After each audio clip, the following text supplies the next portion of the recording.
Anak dari para legenda NBA entah kenapa selalu gagal untuk melanjutkan warisan ayahnya. Contohnya Shaq dan D-Wade, yang adalah legenda yang sangat terkenal, tapi anaknya nggak pernah bisa masuk NBA. Bahkan hanya bisa mencetak sekitar 5 poin per game saja di NBA G League. Sebaiknya kita tidak perlu menghitung Bronny James, yang permainannya masih sangat jauh dari standar NBA, tapi bisa diberi kontrak yang terjamin tentu karena ayahnya. Namun hal itu tidak berlaku untuk Scottie Pippen Jr. Musim ini ia bahkan sempat mencetak double-double 30 poin di kandang Bulls, tempat di mana ayahnya mendominasi NBA dan menjadi juara 6 kali. Padahal tingginya terbilang sangat pendek di NBA, cuma 185 cm. Tapi pertanyaannya, gimana caranya? Apakah murni karena hoki saja? Dan paling beberapa bulan lagi dia bakal balik cupu. Kalian bakal lebih shock setelah tahu seberat apa perjuangan pemain satu ini. Bahkan sempat dibuang oleh tim kesayangannya sendiri, hingga bisa sukses di NBA tanpa membutuhkan nepotisme.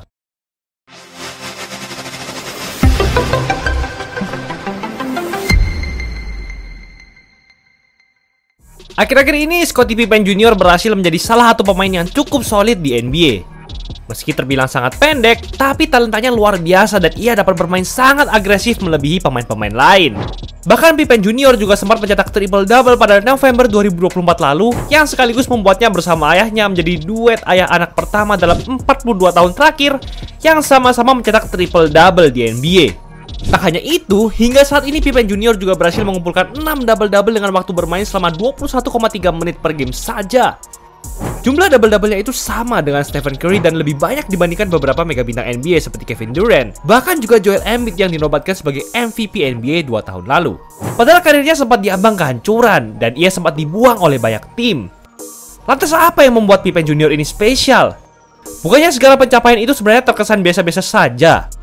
Apa yang membuatnya berbeda dari anak-anak legenda NBA tadi? Dan yang terpenting, bagaimana bisa ia sampai di titik ini tanpa memanfaatkan nama dan warisan dari sang Scottie Pippen ayahnya? Jawabannya bakal bikin kalian terkejut dan geleng-geleng kepala. Karena Pippen Jr. memiliki kisah yang sangat menarik. Scottie Pippen Jr. lahir pada 10 November 2000 saat ayahnya masih membela Portland Trail Blazers. Namanya mulai populer saat ia pindah ke Sierra Canyon School saat SMA. Sekolah yang sama dengan Bronny James, di mana ia bermain di samping calon-calon pemain NBA seperti Marvin Bagley III, Cassius Stanley, dan Kenyon Martin Jr.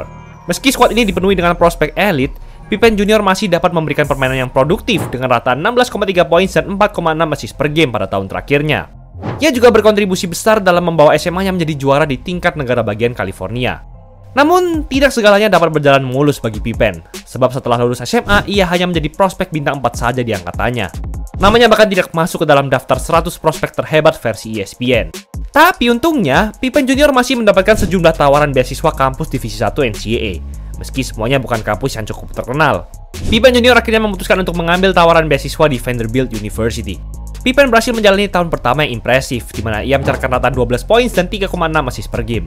Jika dibandingkan dengan capaian Bronny dan Shaquille O'Neal pada tahun pertama mereka, jelas Pippen Jr. terlihat jauh lebih unggul sebagai seorang prospek. Namun berbeda dari mereka berdua yang langsung nekat masuk NBA Draft meski dinilai belum matang dengan capaian segitu, Pippen Jr. merasa bahwa ia masih perlu untuk mengasah kemampuannya lagi, sehingga ia memutuskan untuk lanjut berkuliah. Ini pun ternyata menjadi salah satu keputusan terbaik dalam karirnya, sebab performa Pippen Jr. makin bagus pada tahun keduanya. Ratanya meningkat hingga 20,8 poin dan 4,9 assist per game.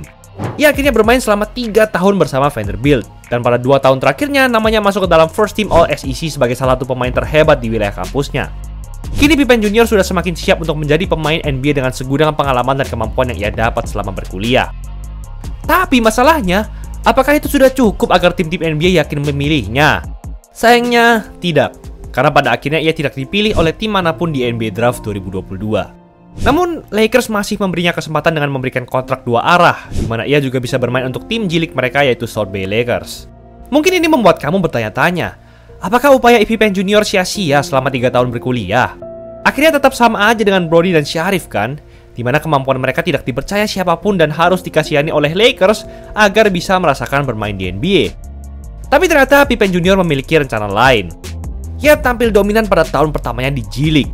Meski hanya ditaruh ke dalam starting line up dalam 4 pertandingan saja, ia mampu mencatatkan rataan 21,4 poin dan 5,6 assist per game dengan akurasi field goal yang cukup efisien yaitu 46,9%. Ada juga momen aneh yang harus dialami Pippen Junior, seperti ia harus satu tim dengan Malik Beasley yang saat itu berpacaran dengan ibunya, Larsa Pippen. Ya, bayangin aja berada di satu tim dengan seseorang yang hanya berbeda 4 tahun, tapi dia pacaran dengan ibunya sendiri. Pippen Junior juga sangat jarang diberi waktu bermain oleh Lakers, di mana ia hanya bermain dalam 6 dari 82 pertandingan. Itu pun juga hanya sekitar 5 menit per game saja. Musim berikutnya, Pippen Junior masih tetap bermain hebat untuk South Bay Lakers dengan rataan 18,2 poin dan 5,8 assist per game. Namun entah kenapa, itu semua masih belum cukup untuk dipanggil kembali ke Lakers. Bahkan kontraknya juga akhirnya diputus oleh Lakers. Pippen Junior langsung merasa frustasi. Ia sudah lelah terus menjadi salah satu pemain terhebat di G League, tapi Lakers dan tim-tim NBA lainnya selalu mengabaikan performanya di sana. Ayahnya bahkan sampai memberi saran jika ia lebih baik bermain di luar negeri saja jika terus seperti ini. Pippen Junior sudah siap untuk meninggalkan G League dan mimpinya untuk tampil gemilang di NBA. Namun ternyata takdir berkata lain, karena pada momen itu juga Pippen Junior akhirnya diberi kesempatan kedua. Memphis Grizzlies menawarkan kontrak 2 arah kepada Pippen Junior pada Januari 2024 lalu. Dan yang paling bikin shock, ternyata kontrak kecil inilah yang nantinya mengubah jalan karirnya di NBA selamanya. Dengan kontrak 2 arah ini, memang seharusnya Pippen Junior lebih sering membela tim G League Grizzlies yaitu Memphis Hustle. Namun karena saat itu Grizzlies kehilangan banyak sekali pemain, Grizzlies pun membutuhkan Pippen Junior untuk bermain bersama mereka pada musim reguler. Saat pertama kali dimainkan lebih dari 20 menit, ia berhasil mencetak 15 poin, 6 assist, dan 6 rebounds dengan akurasi field goal 71,4% melawan Miami Heat. Dan dalam 12 pertandingan terakhir pada musim 2023-2024, Pippen Junior mampu mencatatkan rataan 14,8 poin dan 4,3 assist per game dengan akurasi field goal 50%. Gila banget. Tapi jika menurut kamu ini sudah menjadi aksi comeback yang hebat, kamu salah total. Karena pada 12 April 2024, ketika Pippen Junior berhadapan dengan Lakers, mantan tim yang membuangnya begitu saja, ini yang ia lakukan. Picked up by James. Pippen, a driving angle, goes to the cup and banks it in from 13 down. Pippen crossing over, got by Russell and jammed it. Oh, wow! Jemison tried to battle for some space. Pippen got to the rim and finished. Pippen on the rebound, off to the races. Austin Reeves in full retreat, and Pippen lays it in.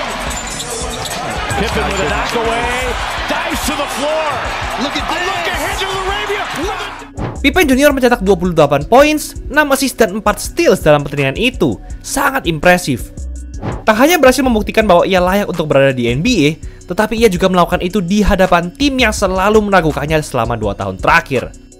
Performa hebat Pippen Junior akhirnya diakui Grizzlies, dan sebelum musim ini dimulai, kontraknya diubah menjadi kontrak standar selama 4 tahun.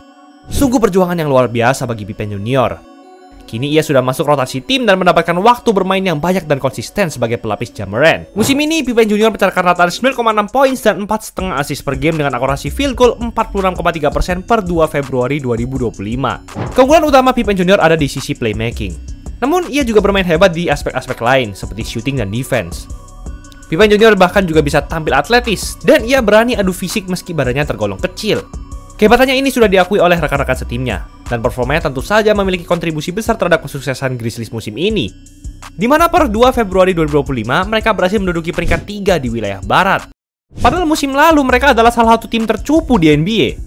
Scottie Pippen Junior akhirnya bisa sukses di NBA bukan karena sekedar ia adalah anak dari legenda Bulls. Tapi semua itu karena kerja keras dan perjuangan yang ia berikan selama bertahun-tahun.